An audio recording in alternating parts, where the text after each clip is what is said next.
Hello, my name is Brother Sean, and I would like to share with you some reflections for gardening for the soul. And I'm sharing this from a beautiful book that I'd written and had published in 2005. And it's called Sacred Inspirations. And you can buy it as an ebook from our website, or you can contact me. It's a trip down memory lane for me, because I've just been clearing out and sorting out some of the books that hopefully we can sell on Amazon, which are just gathering dust here. And Reflections for Gardening for the Soul begins.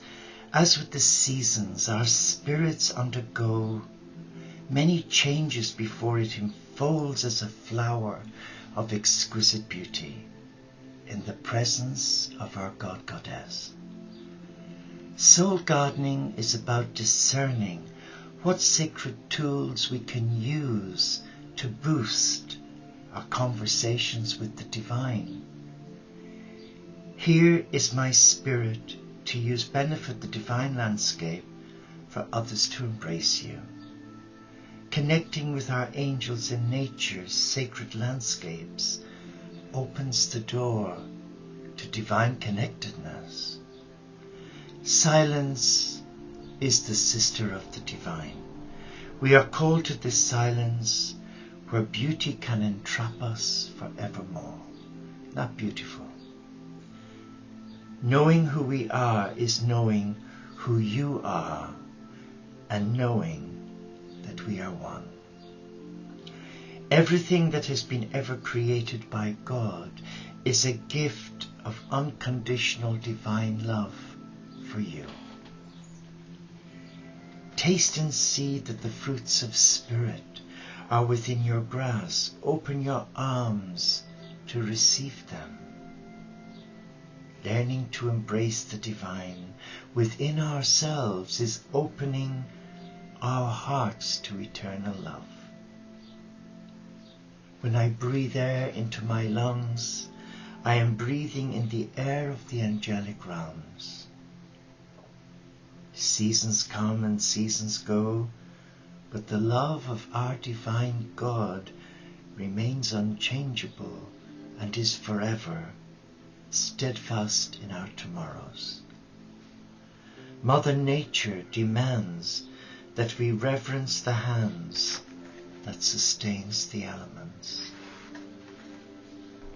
Opening up to love, we are in fact embracing the divine in and around our sacred space. When we respect the earth and her treasures, we are reverencing the supreme divinity within our etheric being. More than anything else, a garden is a portal, a passage into another world, one of your own thoughts and your own making. It is whatever you want it to be, and you are what you want it to be, and that's by William Longwood. Everything that slows us down and forces patience, everything that sets us back into the slow cycle of nature is a help. Gardening is an instrument of grace. Mary Sarton. There is life in the ground. It goes into seeds, and it also goes into the man who stirs it. By Charles Dudley Warner. And Mary Webb says, green is the fresh emblem of well-founded hopes. In blue the spirit can wander, but in green it can rest. For everything there is a season, and a time for every purpose under heaven. A time to be born and a time to die. A time to plant and a time to pick up that which is planted. That's from the book of Ecclesiastes in the Old Testament. And John Greenleaf Whittier says, nature speaks in symbols and in signs. The power that makes grass grow, fruit ripen, and guides the bird in flight is in us all. And that's by Anzia Yezikea. The tree which fills the arms grew from the tiniest sprout. The journey of 1,000 miles commenced with a single step. Leisu.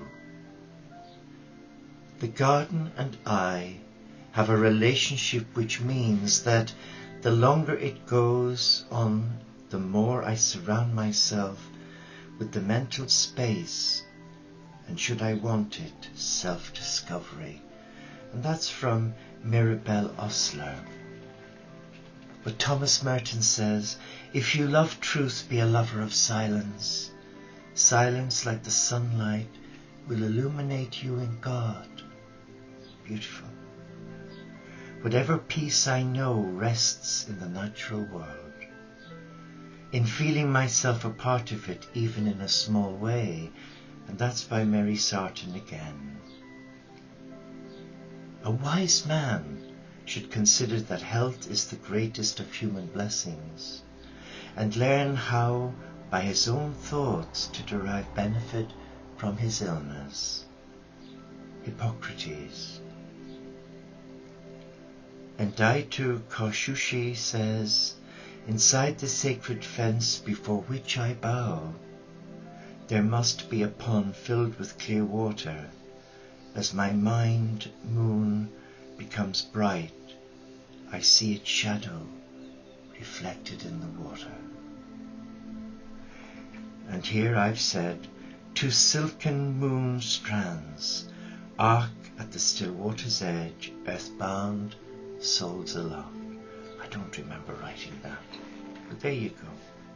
The oldest men say the earth only endures, you spoke. Truly you are right. Siu, the earth only endures, that our earth mother may wear a fourfold green robe, full of moss, full of flowers, full of pollen, that the land may be thus. I have made you into living beings. That's a Zuni prayer. Into my face a miracle, O orchid breaths, and with the smell I know how such things can be.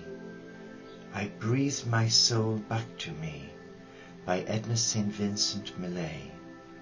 And Leisu says, thus it is that the Teo produces all things, nourishes them, brings them to their full growth, nurses them, completes them, matures them, maintains them, shelters them.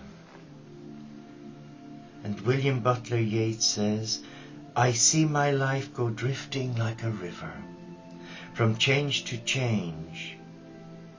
I have seen many things, a green drop in the surge, a gleam of light upon a sword, a fir tree on a hill. And in Genesis it says, and God said, let the earth bring forth grass, the herb yielding seed, and the fruit tree yielding fruit after his kind, whose seed was in itself after his kind. And God saw all that was good. And Elizabeth Barrett Browning says, earth's crammed with heaven, and every common bush afire with God. And Lillian Smith says, no journey carries on far unless, as it extends into the world around us, it gives us equal distance into the world within. And Countess von Arnhem says, it is not graceful and it makes one hot, but it is a blessed sort of work. And if Eve had a spade in paradise and known what to do with it, we should not have had all that sad business of the apple. And Rachel Garson says, those who contemplate the beauty of the earth find reserves of strength that will endure as long as life lasts. And Chief Seattle says, all things are connected. Whatever befalls the earth, befalls the sons of the earth. And Henry David Thoreau says, I have a great faith in a seed. Convince me that you have a seed there, and I am prepared to expect wonders. And here we have yellow butterflies over the blossoming, virgin corn, white pollen, spotted faces, chase one another in brilliant throng. That's a Hopi saying from Kachina song. And Anne Murrow Lindbergh says, arranging a bowl of flowers in the morning can give a sense of quiet in a crowded day, like writing a poem or saying a prayer. And finally we conclude with one of mine. The earth and all its fruits are a free gift from God to each one of us who are willing to receive and embrace the divine in the landscape. Everything given is given in love, and all that is asked of us is that we respect and treasure God's gift to us. And I would like to conclude with this. I am a mirror of the divine. And this is by Leslie Turner, one of my students in 2006. I step through the doorway that is myself. I transcend my earthly realms of existence to know the truth of who I am. I am the breath of God. I am the earth beneath my feet. I am the wind and the trees. I am heaven on earth. Behold, I am divinely embraced as a child of the divine.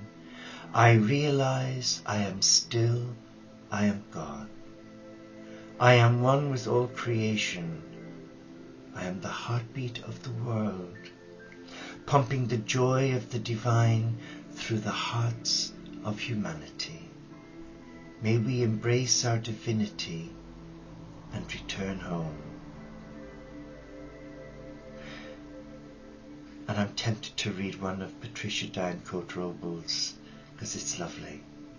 No matter how awe-inspired we are by the miraculous changes we see taking place all around us, we are perceiving a mere fraction of what is actually occurring. We are awakening to the truth that we are multi-dimensional beings, and we are beginning to get a glimpse of the other realities we abide in. Even then we see only an infinitesimal portion of the monumental changes taking place during this unprecedented experiment on planet Earth.